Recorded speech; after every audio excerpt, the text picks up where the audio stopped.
Bueno, entonces repasamos los conceptos de niveles de medición, ¿verdad? Hicimos el ejercicio con el cuestionario de actualidades para identificar los niveles de medición de las variables, porque a partir del nivel de medición, entonces así van a ser las técnicas de análisis de datos que vamos a ir aplicando. ¿Verdad? Si nosotros queremos relacionar dos variables, entonces tenemos que saber si son nominales o si son cuantitativas para saber si esa relación la tengo que establecer con un h cuadrado, por ejemplo, para dos variables nominales, o si son cuantitativas, entonces tengo que hacer un coeficiente de correlación de Pearson, ¿verdad? En el caso de que sean ordinales, entonces aplico Spearman. Entonces, por eso es muy importante que a ustedes les quede claro lo que son los niveles de medición de las variables. ¿Cómo estoy midiendo yo esa variable para saber qué técnica de análisis de datos voy a aplicar? Ok, entonces vamos ya a la parte de estadística inferencial. Entonces tenemos una población que vamos a denotar con N mayúscula, ¿verdad? Tenemos un montón de elementos ahí. Vamos a hacer mediciones de una serie de características. Esas características a nivel de la población se llaman parámetros, que pueden ser cuantitativas, que vamos a medir a través de promedios, o cualitativas, que vamos a medir a través de proporciones. Por lo general, no se pueden hacer mediciones en poblaciones muy grandes. Sí se pueden hacer, pero bueno, requieren de mucho tiempo, muchos recursos materiales, humanos, ¿verdad? Entonces, por lo general es difícil realizar mediciones a nivel poblacional, ¿verdad? Por ejemplo, si yo quiero hacer estimaciones en la población de estudiantes de la Universidad de Costa Rica, bueno, vamos como por 43,000, 45,000 estudiantes matriculados, entonces, bueno, nos requeriría bastante tiempo para hacer mediciones de características en los 45,000 estudiantes. ¿Qué hacemos entonces? Bueno, vamos a extraer una muestra, vamos a trabajar con una parte de esa población grande y vamos a hacer las mediciones de estas mismas características en esa muestra, ¿verdad? La medición de las características a nivel de la muestra se llaman estimadores y pueden ser cuantitativos, que vamos a estimar a través de promedios, o cualitativos, que vamos a estimar a través de proporciones. Requisito indispensable que el muestreo sea aleatorio para poder generalizar los datos de la muestra a la población. Entonces, para poder hacer estimaciones que sean válidas, que sean confiables, que sean representativas de los datos que yo elegí aquí en la muestra, bueno, tengo que, todos los elementos de la población tienen que tener una probabilidad conocida y no nula, ¿verdad? Diferente de cero, una posibilidad de ser incluidos en la muestra. Entonces el muestreo debe ser aleatorio. Aquí se mencionan algunos elementos, ¿verdad?, que vamos a considerar cuando hagamos el cálculo del tamaño de la muestra. O si la característica que estamos midiendo tiene mucha variabilidad, entonces la muestra debe ser más grande porque tengo que tomar en cuenta esa variabilidad que existe. Si la variabilidad es pequeña, entonces la muestra puede ser pequeña. La confianza, que es un valor asociado a la normal estándar, y el error de muestreo o error máximo de estimación, que es la diferencia máxima que yo voy a permitir, la diferencia máxima que yo voy a permitir de la característica medida a nivel de la muestra con respecto a la característica medida a nivel poblacional. Ese es el error de muestreo. Si yo trabajo con toda la población, por ejemplo, el error de muestreo es 0. ¿Verdad? No hay error de muestreo, pero bueno, hay otro tipo de errores que se pueden presentar, ¿verdad? Errores de no respuesta, errores de omisión, errores en las mediciones. Cuando la gente miente con respecto a algo que yo le estoy preguntando, entonces voy a tener mediciones erróneas. Entonces, bueno, hay otro tipo de errores que se producen tanto a nivel poblacional como a nivel muestral. Pero si yo trabajo con toda la población, el error de muestreo es 0. Si trabajo con una parte de la población, entonces tengo que definir cuánto va a ser el error de muestreo.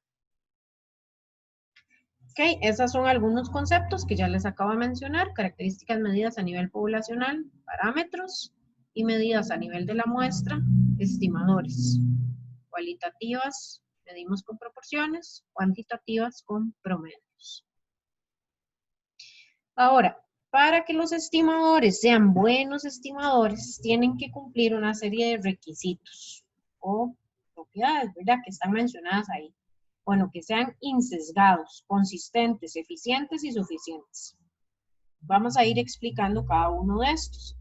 Entonces, insesgado significa que al calcular el estimador para todas las muestras posibles y promediar esos valores, dé como resultado el valor poblacional. Consistente, que conforme aumenta el tamaño de la muestra, pueda estar casi segura de que el valor estimado está muy cerca del valor poblacional. Eficiente, que tenga la menor variación de una muestra a otra. Eso lo medimos con el error estándar del promedio, ¿verdad? La parte de la eficiencia. Y suficiente, que utilicemos toda la información de la muestra, ¿verdad? Por ejemplo, el promedio, que tomamos todos los valores y dividimos el total de datos entre el número de elementos que hayamos considerado. Eso significa que el promedio es un estimador que cumple con esta característica, ¿verdad? Suficiente, que utiliza toda la información. Por ejemplo, la mediana solo tomamos en cuenta la mitad de los datos. Entonces la mediana no es un estimador suficiente. Entonces, bueno, para que sea un buen estimador, tiene que ser suficiente utilizar todos los datos de la población. Muy bien, entonces vamos con la primera característica para ver si el promedio, vamos a obtener el promedio, si el promedio es un estimador, un buen estimador, ¿verdad? Que cumpla con las propiedades que dimos ahí. Entonces, vamos a sacar una muestra. Profe, disculpe, ¿por qué esa parte de la clase no la graba?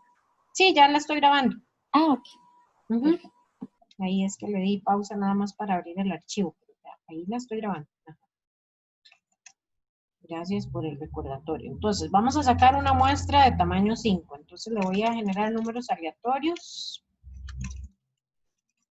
entre 1 y 37, ¿verdad? Que son ustedes. Ok, y vamos a identificar aquí 5 valores. Ok, y voy a sacar aquí una muestra de tamaño 6.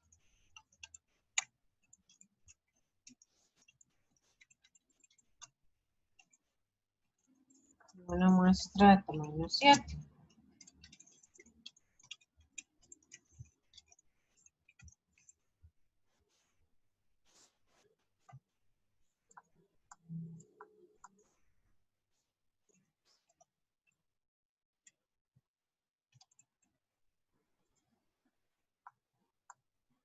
Ok. Bueno, voy a fijar los valores para que no se muevan, como la función es dinámica. Entonces, para que tener los mismos valores, ¿verdad? Entonces, estos son los elegidos en la muestra, ¿verdad? Y vamos a estimar la edad de esas personas elegidas. Entonces, si alguien puede ir dándome los datos. Eso sí, necesito eliminar los repetidos. Ven, como este 26 que está repetido. Recuerden que los números se pueden repetir. Pero voy a sacar una muestra sin reemplazo.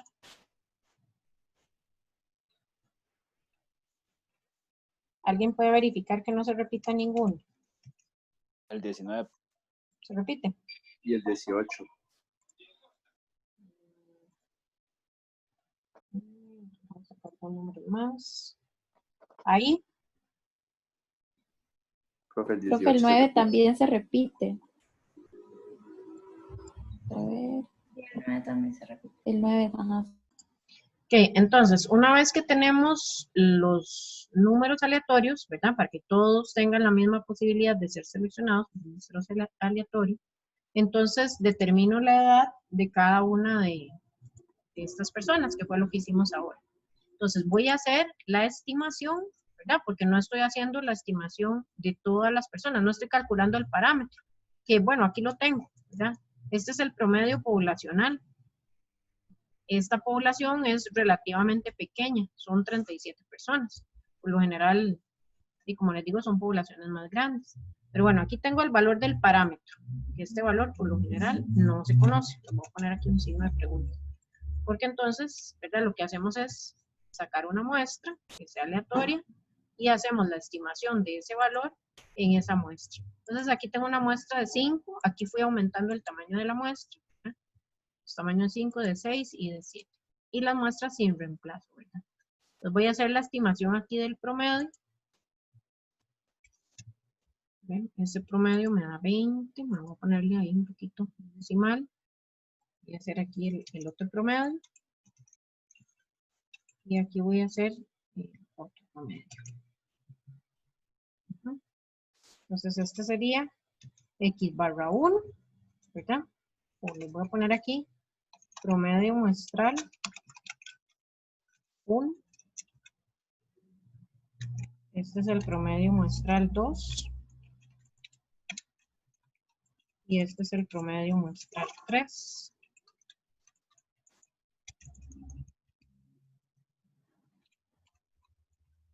Yo tengo la variable es edad, esta es la X, y la variable, ¿verdad? Tiene diferentes valores según sean las personas que yo elegí de esa muestra.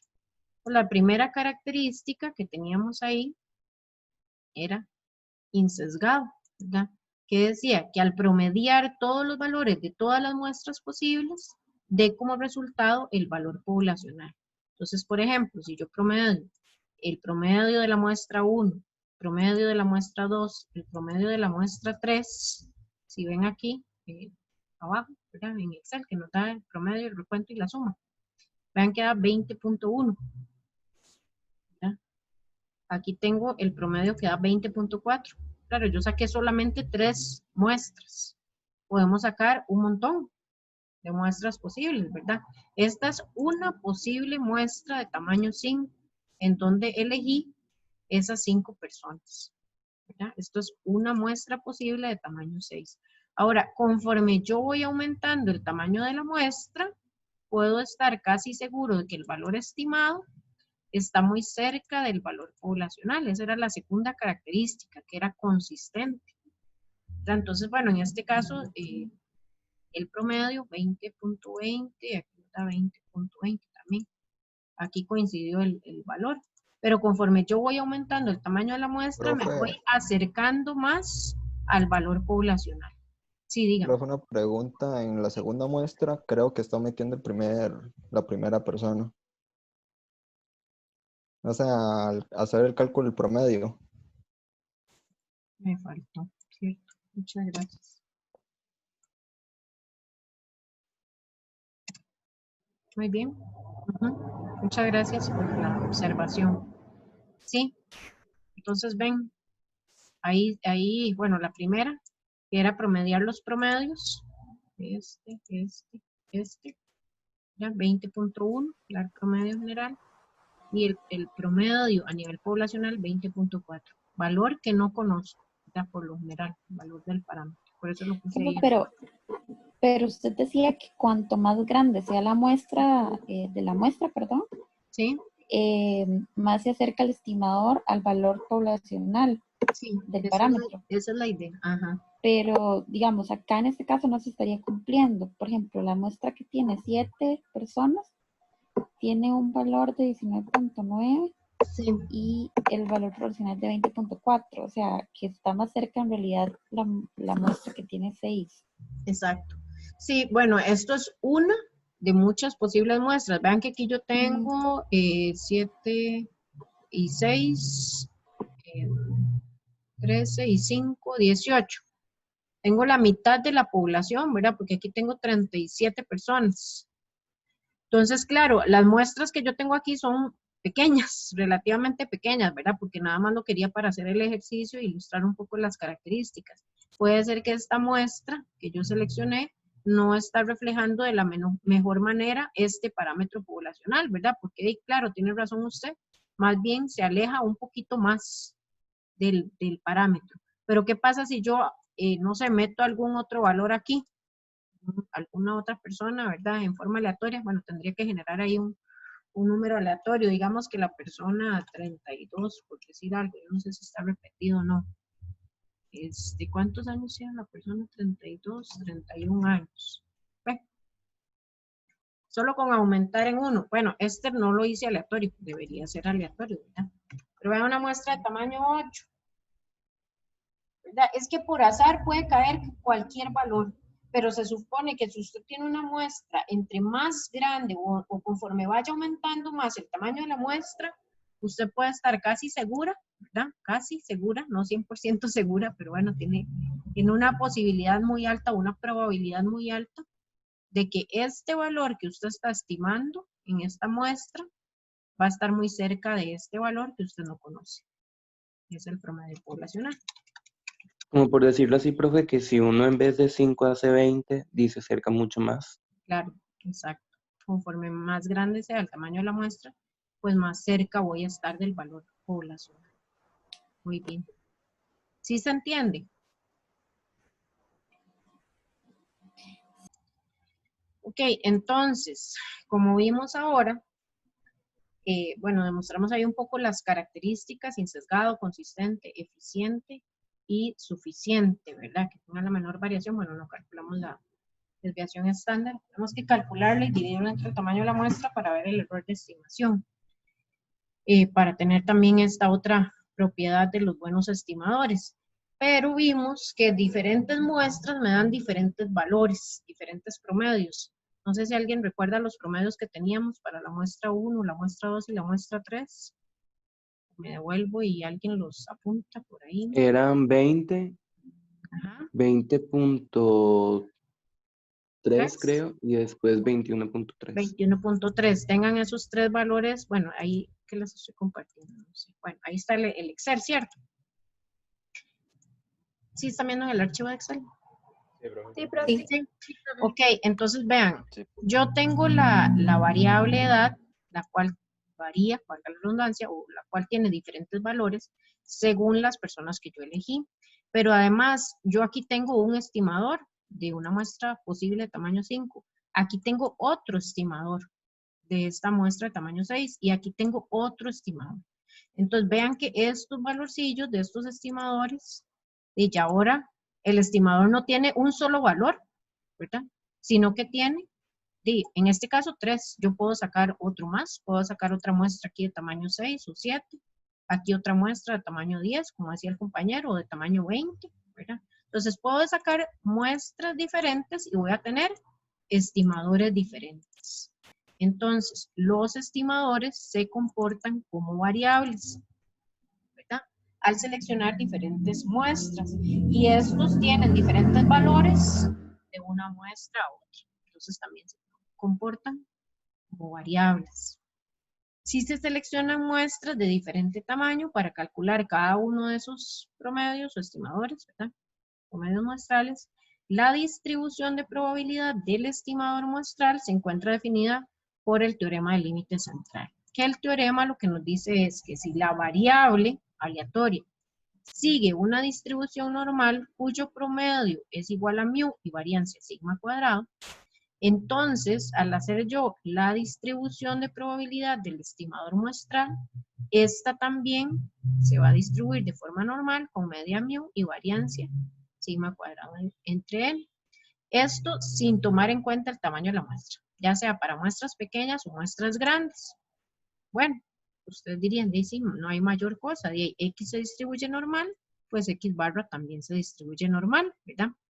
Simplemente la distribución de probabilidad del estimador muestral, la variancia, lo que hacemos es sigma cuadrado entre n, ¿verdad? Y tomamos en cuenta el tamaño de la muestra. Ahora, ¿qué pasa si la variable no se distribuye normal? Entonces tenemos este caso, si la variable no se distribuye normal, la distribución del estimador muestral, del promedio, será aproximadamente normal con media mu y variancia sigma cuadrado entre n. ¿Cuándo? Cuando aumentemos el tamaño de la muestra. Entonces, conforme voy aumentando el tamaño de la muestra, si X no tiene una distribución normal, como este ejemplo que está aquí, que es una distribución asimétrica positiva, en este caso yo aumento el tamaño de la muestra y la distribución del estimador, no de la variable, sino del estimador, tiende a la normal. Entonces aquí se los muestro en forma gráfica, con esos dibujitos, igual aquí, ¿verdad? Entonces la azul pasa a la roja, ¿verdad? Una distribución asimétrica positiva la convierto en una normal al aumentar el tamaño de la muestra. y estamos haciendo referencia a la distribución del estimador muestral, ¿verdad? No de la variable. Ok, entonces, para que les quede ahí grabado, entonces una variable es esta, ¿verdad? La edad que toma estos valores, y este es el valor del estimador de esta variable, en este caso el promedio, que puede tomar diferentes valores según sea el tamaño de la muestra y según sea la muestra que yo elegí, ¿verdad? Yo puedo tener una muestra aquí de tamaño 5 y aquí puedo tener otra muestra de tamaño 5, pero no necesariamente va a ser la misma muestra. Vean que al principio lo que hicimos fue sustituir los valores que se repetían, ¿verdad? O reemplazar los repetidos para hacer la muestra sin reemplazo, ¿verdad? Para poder tener todos los valores diferentes. Entonces este es el promedio muestral. Estamos hablando en el teorema del límite central de la distribución del promedio muestral y no de la variable, ¿verdad? Sino del estimador. Profe, ya que estamos ahí, Sí, perdón. ¿será que me puede explicar la última de que fuera suficiente, que utilizara toda la información? Porque no me queda claro, porque si el estimador es con una muestra y no se utiliza toda la información, no sé si entiende. Si utilizamos toda la información de la muestra, digamos, si yo aquí tengo 5 elementos en la muestra, yo estoy tomando en cuenta todos estos 5 para calcular el promedio, ¿verdad? Los sumo todos y los divido entre el total de datos que sumé. Ok, toda la información de la muestra. De la muestra, exacto. Ajá, si yo fuera a calcular, por ejemplo, la mediana, ¿se acuerdan cómo era? Entonces, ordeno los datos de menor a mayor, 19, 19, 20, 21, 21, ¿cierto?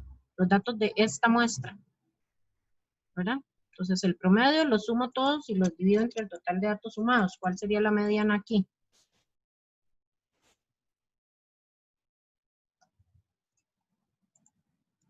¿20? ¿Ah? Sí, es el valor que está en medio. Y tomé en cuenta estos dos. No. No, solo ocupaba como las primeras bueno. posiciones, ¿verdad? Para ubicar el valor de la mediana. En este caso es un número impar. Entonces, si tengo 5 datos, n más 1 entre 2, ¿verdad? 5 más 1, 6, entre 2, 3, eso me da la mediana. Y que ocupe nada más la posición 1, la posición 2 y la posición 3. Casi que estos valores no los tomo en cuenta. Por eso la mediana no es un estimador que cumpla con la característica de suficiente, ¿verdad? No cumple con esa propiedad. ¿Sí queda más claro? Sí, profe, ahora sí. Sí, okay. Sí, profe, gracias. Ok, entonces, bueno, la última característica que mencionábamos ahí para que los estimadores sean buenos estimadores es que tenga la menor variación de una muestra a otra. Y la variación del estimador muestral, la desviación estándar del promedio, también se le llama o se le conoce como error estándar del promedio o error estándar del estimador, ¿verdad? La variancia sería la que vimos aquí en el teorema, ¿verdad? Sigma cuadrado entre n es la variancia, y a la variancia le saco la raíz cuadrada, entonces me queda sigma entre raíz de n, ¿verdad? Raíz cuadrada de sigma cuadrado entre n me da sigma entre raíz de n. Eso es la desviación estándar del estimador o el error estándar del promedio, ¿verdad? Así se conoce ese término. ¿Qué me da ese valor? Bueno, la variación de un estimador, del estimador de una muestra a otra. Entre mayor sea el error estándar del promedio, del estimador que estamos haciendo, más grande es la probabilidad de que los valores estimados se alejen del valor poblacional y menor es la confianza que puedo tener de ese estimador con respecto al parámetro. Entonces, si la variabilidad del error estándar del promedio es muy grande, pues ese estimador no me sirve de mucho, ¿verdad? No es tan confiable. Debería sacar mejor otro estimador que tenga una menor variación, ¿verdad? O un mayor tamaño de muestra, que lo vimos por el teorema del límite central, que la distribución tiende a la normal. Entonces ahí minimizamos la variabilidad del estimador. Sí, muy bien. Sí, profe. Bien. Bueno, entonces vamos a ver estimación puntual y con esto terminamos la clase. ¿Qué es la estimación puntual? Bueno, es la estimación que se realiza con los datos de la muestra. Ya nosotros hicimos ahora estimaciones puntuales, ¿verdad? Para características cualitativas, hacemos la estimación con respecto a proporciones y para cuantis utilizamos el promedio.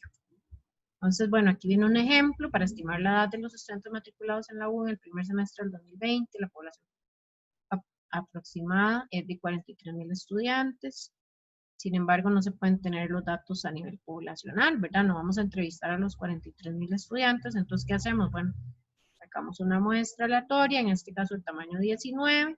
Se obtienen los siguientes datos. ¿Alguien me ayuda a realizar la estimación puntual de esos datos?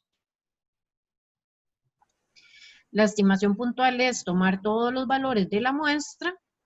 En caso de que la variable sea cuantitativa, la estimación la hacemos por medio del promedio. ¿Qué pasa si la variable es cualitativa? Entonces, por ejemplo, aquí quieren estimar la proporción de estudiantes universitarios que comen remolacha.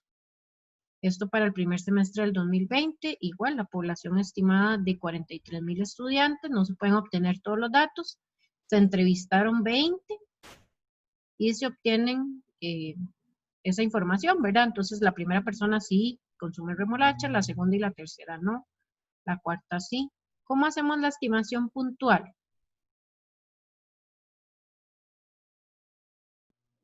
Agarramos todos los que sí, lo Por dividimos entre 20. proporciones. Exacto, exacto. Me dicen cuánto les da. Los conté y creo que eran 12 y lo dividí entre 20. Ajá, muy bien. 12 entre 20. Entonces, cuando la variable es cualitativa, ¿verdad? No podemos medirla directamente con algún instrumento, pero podemos contar cuántos están de acuerdo con esta característica, ¿verdad? En este caso, cuántos consumen remolacha. ¿Cómo sabemos qué tan cerca o qué tan lejos está ese valor del valor real? ¿Cómo sabemos este 60% de estudiantes que consumen remolacha, ¿verdad? Para interpretar una proporción la multiplicamos por 100. Yo estoy entrevistando a 20, ¿verdad? Pero son 43,000. Yo puedo decir que el 60% de los estudiantes de la Universidad de Costa Rica durante el primer semestre del 2020, el 60% consumen remolacha. No, porque es una muestra muy pequeña. No era por el error de muestreo, profe. También, ajá. La Okay. confianza, ¿La qué? ¿Cómo? La confianza de la muestra. O sea, al ser tan pequeña no es representativa. Bueno, y si yo tuviera una muestra de tamaño 500 y me da así, me da 60.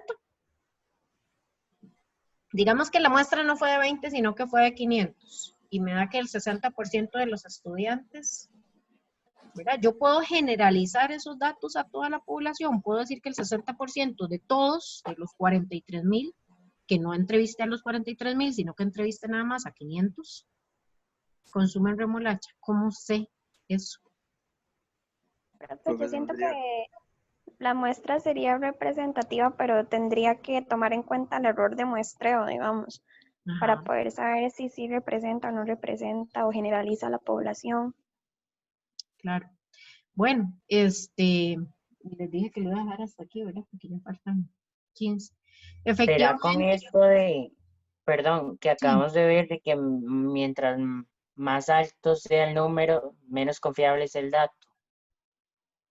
Entre más Digamos, alto. lo que acabamos de ver, es que no recuerdo cómo se llama el tema. El tema se llama estimación. Entonces, ¿qué es lo que estamos haciendo? Me voy a devolver por aquí.